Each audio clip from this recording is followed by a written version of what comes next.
नमस्कार, जोहार। व्योम टीवी के पेज पर मैं उमेश श्रीमान आपका सभी का स्वागत करता हूं। 81 विधानसभा के अंतर्गत सभी विधानसभाओं को लेकर जो गोलबंदी समीकरण राजनीतिक परिशिष्ट तैयार करने का अनेक पार्टियों से कोशिश किया जा रहा, वो आपसे अछूता नहीं है। इससे पहले वाले वीडियो में हमने आपको बताने की कोशिश की थी भाजपा की तरफ से प्रबल दावेदारी बाघमारा में कौन कर सकते हैं और कौन हो सकता है उनका प्रबल कॉम्पिटिटर। वीडियो के अंत में एक वर्ड मैंने आपसे मेंशन किया था श्रीमान कि जेल केम के तरफ से कौन हो सकता है भारी और किसकी नहीं कर पाएंगे कौन नेता इस बार उम्मीदवार की सवाल। चलिए इन्हीं सारी चीजों को लेकर आज आपके पास जानने का कोशिश करें। जेल केम में कौन उम्मीदवार हो सकता है। अभी जेबी केसेस के नाम से दो भैया फाड़ हो गया, इसको बाद में बात करेंगे। इससे पहले वाले वीडियो में अभी विजय संघ जी ने बताया अपना पूरा डिटेल कि संजय मेहता के साथ क्या कुछ घटा, उस पर आज हम लोग नहीं आते हैं। आ जाते हैं सीधा बाघमारा। श्रीमान, बाघमारा में जेल केम के तरफ से तकरीबन मुझे जो जानकारी है 10 से 11 फॉर्म, चूंकि अभी डिस्क्लोज नहीं किया गया है इसलिए हम पूरा अपडेट आपके पास नहीं रख पाएंगे, लेकिन जो अपडेट रख पाएंगे भीतर खाने से 2.5 वर्षों के अंतर्गत क्या कुछ खेल, क्या कुछ समीकरण, क्या कुछ विषाद, क्या कुछ सतरंजी पैतरा अपनाया गया, इसको थोड़ा समझने का कोशिश करते हैं।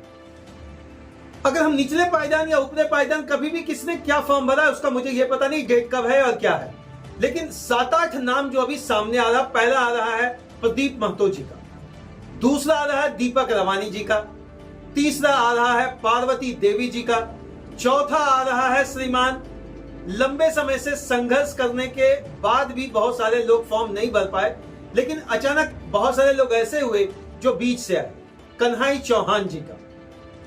इसके अलावे और भी बहुत सारे ऐसे दावेदार हैं जो यहां से फॉर्म भरे हैं, रूपदेव रवानी जी।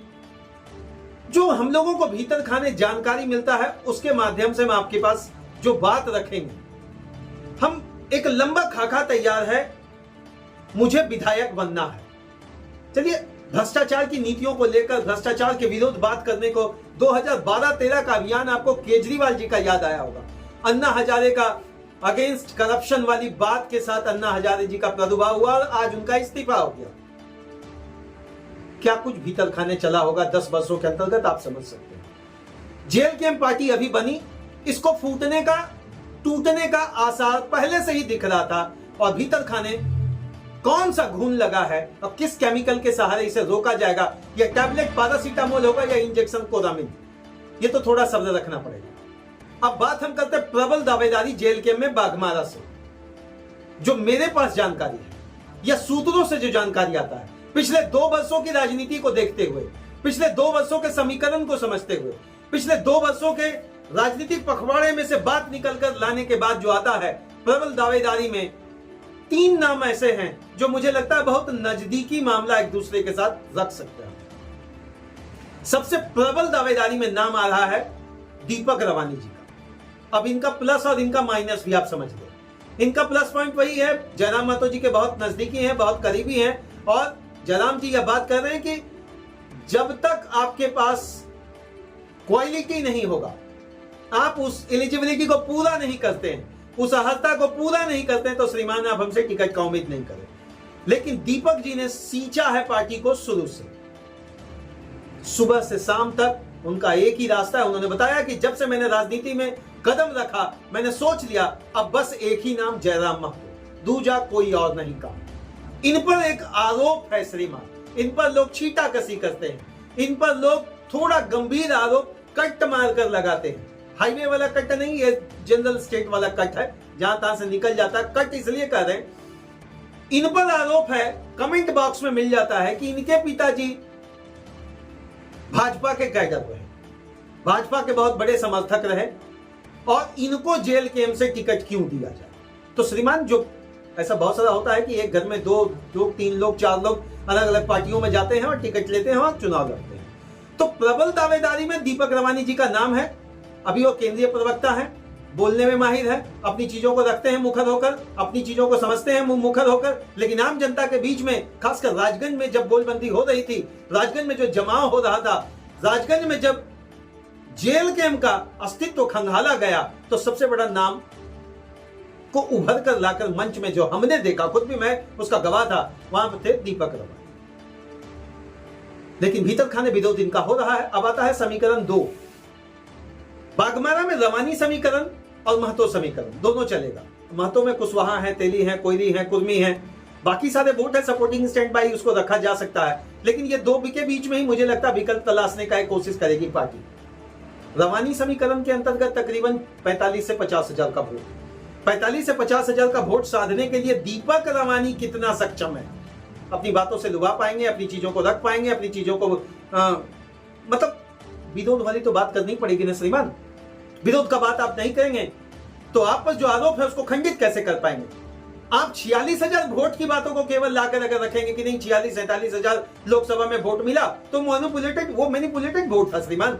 उस समय बड़ा क्षेत्र था, बड़ी लड़ाई थी, वो 46,000 मिल गया। अब तो गांव घर गोतिया अगल बगल बहुत सारे कैंडिडेट खड़े होंगे, यहाँ पर लोगों को चयन करने में थोड़ी सी परेशानी मुझे जो अंदर खाने मेरे भी चल रहा होगा। दूसरा सबसे बड़ा प्रबल दावेदारी अब कर रहे प्रदीप महतो जी। प्रदीप महतो जी को आए दिन आप बड़े बैनर में देख लेंगे, चाहे वो कतरास हो, मौदा हो या फिर बागमारा का अन्य क्षेत्र हो, बढ़ चढ़कर हमेशा सामने फ्रंट लाइनर होकर पार्टी को सींचने में इनकी भी भूमिका रही है। फ्रंट लाइनर इसलिए हम कह रहे हैं, कुछ लोग बाद में आते हैं और फ्रंट लाइनर बन जाते हैं, लेकिन स्ट्रगल प्लस फ्रंट लाइनर की जब आप बात करेंगे तो प्रदीप महतो को भी हम इग्नोर नहीं कर सकते। भीतर खाने इनकी भी राजनीति समीकरण बहुत तगड़ा है, विपक्ष पार्टियों से मिलते हैं, विपक्षी लोगों से मिलते हैं, उनको जोड़ने की कोशिश करते हैं और हमेशा एक इनका भीतर खाने एक चीज जरूर चलता है कि लॉबी तैयार करने में माहिर है। स्पष्टीकरण की बात को जब आप समझेंगे तो पत्रकारिता में एक शब्द आता है श्रीमान, क्या, कौन कितना सक्षम। ये पत्रकारिता में कौन कितना सक्षम, कौन किससे टकराएगा। तो प्रदीप महतो के आने से दीपक रवानी को क्या नुकसान हो सकता है और दीपक रवानी के आने से प्रदीप महतो को क्या नुकसान हो सकता है। दीपक रवानी का जो अगर बायोलॉज को आप खंगालेंगे तो आपको पता चलेगा कि इनका मजबूत समीकरण केवल एक जगह स्टैंड करेगा, रवानी। हालांकि महतो लोगों से भी इनकी पैक्ट है, बाहरी लोगों से भी इनकी पैक्ट है, दुकानदार मैंने अन्य जितनी भी जातियां हैं वहां से भी ये एक अच्छा भीतर खाने समीकरण बना चुके हैं सूत्रों के हवाले से। लेकिन प्रदीप महतो का भी कद बड़ा है, हर चीज से मजबूत है, राजनीति में सक्षम है और बैकग्राउंड इनका राजनीति रहा है। राजनीति बैकग्राउंड होने से एक बहुत बड़ा प्लस पॉइंट क्या मिलता है कि आप खेलने के पहले आप ये जरूर समझ पाते हैं कि हमारा पिच कैसा है। केवल ये नहीं समझना है कि हमारा बॉलर किस तरह से बॉलिंग करेगा, आपको पिच पर भी ध्यान देना पड़ता है। ऑफेंसिव खेलना है, डिफेंसिव खेलना है, ये प्रदीप महतो मुझे लगता है बहुत बेहतर जानता है। बहुत लंबे समय से मैंने और एक मंच पर देखा है नाम रूपदेव रवानी जी का। रूपदेव रवानी जी की जब हम बात करते हैं तो रूपदेव रवानी और दीपक रवानी दोनों रवानी समीकरण में आ गए। अब कौन कितने सक्षम है, नाराजगी तो भीतर खाने चलती ही है, हर पार्टियों में चलती है, रायशुमारी से ही नाराजगी दिखने लगता है। लेकिन श्रीमान जो बात आकर आता है, जो सबसे बड़ा मुद्दा खड़ा होता है कि पार्टी किसके बूते पर टिकट निकालेगी, किसको टिकट देगी, सीट निकालेगी, तो बात की बात क्या जाति का मुद्दा होगा। बिना जाति का मुद्दा का भारत में कौन सी जगह राजनीति होता है, यह आपसे छुपा हुआ नहीं है। जाति समीकरण तो आपको श्रीमान देखना पड़ेगा। सबऑर्डिनेट जितनी भी जातियां हैं जो टैग के माध्यम से लगी हुई हैं पीछे, उनके वोट को भी भुनाने में लगे हुए हैं। रूपदेव रवानी का भीतर खाने, खासकर अगर एक जोन की हम बात करें तो महुदा जोन की हम बात कर लें या लयाबाद की जोन में बात कर लें, उन्होंने भीतर जो एक रास्ता बनाया है, एक बढ़िया सुरंग बनाया है राजनीति का, जहां उनके फेवर में भी कुछ लोग खड़े दिखे। इसके अलावा और भी बहुत सारे नाम। रेस का घोड़ा कितना मजबूत होगा यह मायने नहीं रखता, रेस का घोड़ा के अंतर्गत कितना सातीरी होता है।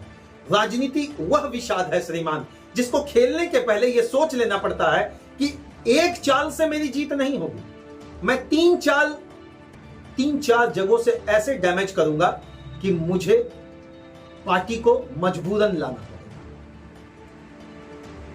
और भी जो भी कैंडिडेट हैं उनके पास पुख्ता जानकारी नहीं है, लेकिन भीतर खाने सबकी मजबूती है। ये तीन नाम में मैंने एबीसी आपको रख दिया है। एबीसी इसलिए रख दिया, हालांकि पार्टी को तरफ से दूसरे पार्टी या इससे पहले मुखिया रही पार्वती देवी जी का दद्दा मुखिया की बात, उनका भी नाम आ रहा है, ठीक है। पंचायत समिति के माध्यम से दूसरे लोग भी आ रहे हैं, मतलब नाम है। नाम इसलिए है श्रीमान क्योंकि 5100 रुपया सदस्यता शुल्क के साथ जो विधानसभा का चुनाव लड़ना है वो भी फॉर्म इन लोगों ने डाला है। अब समीकरण 1 दीपक रवानी, समीकरण 2 प्रदीप महतो, समीकरण 3 रूपदेव रवानी, ये टीम के बीच की बात का ही आज विश्लेषण आपके पास हम इसलिए रख रहे हैं कि रूपदेव वर्सेस महतो का समीकरण जेल के में दिखेगा। और इस बार इसलिए दिखेगा क्योंकि बाघमारा की राजनीति में आपको रवानी को आप इग्नोर नहीं कर सकते। रवानी समीकरण बहुत मजबूत है। आप चाहे लयाबाद मंडल में चले जाएं या भैलाटांड सिजुआ की तरफ आप चले जाएं या बाघमारा की तरफ आप आ जाएं या महुदा की तरफ आप आ जाएं या राजगंज वाले रूट में आप चले जाएं, आप जहां तक बाघमारा का क्षेत्र आता है रवानी समीकरण को आप डायरेक्ट इग्नोर नहीं कर सकते।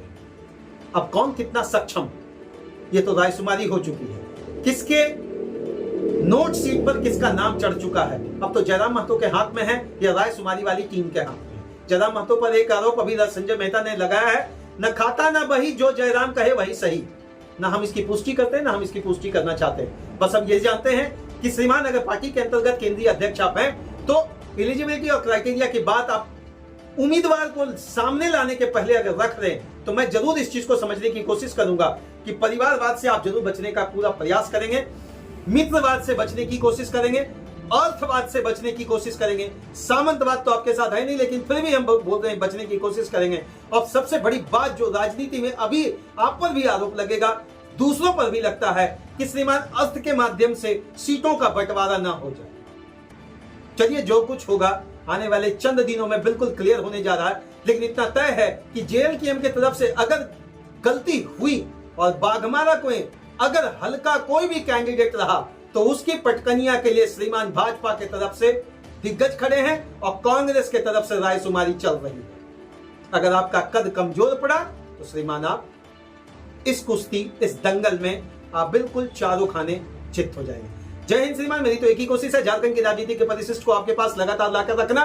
बाघमारा आने वाले समय में हम लोग बेरमो वाली चीजों को आपके पास भी रखेंगे कि आखिर बेरमो विधानसभा के अंतर्गत क्या कुछ भाजपा, क्या कुछ कांग्रेस और क्या कुछ जेएलकेएम के माध्यम से चल रहा। तब तक जय हिंद श्रीमान, स्वच्छ रहें, स्वस्थ रहें, मस्त रहें और झारखंड की राजनीति का एक महत्वपूर्ण हिस्सा बनते रहें। जय हिंद।